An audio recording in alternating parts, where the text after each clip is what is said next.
माझ्या केसांना फरक पडला त्यामुळे मला वाटलं तुमच्याशीही शेअर करावं. त्यासाठी आज हा व्हिडिओ मी बनवत आहे.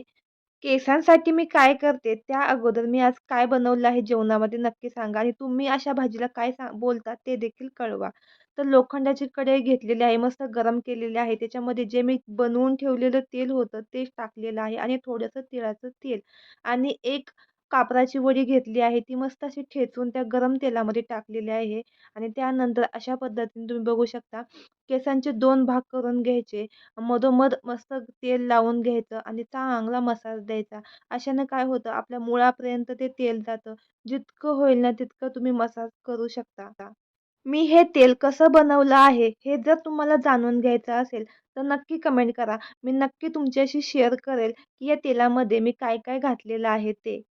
संपूर्ण केसावरती छान असं तेल लावून छान मसाज करायचं आणि त्यानंतर हलक्या हाताने असे थोडे-थोडे केस ओढून घ्यायचे. त्याने काय होतं आपलं ब्लड सर्क्युलेशन चांगलं होतं आणि त्यानंतर ढिल्लीशी वेणी बांधून छान रबर लावून द्यायची.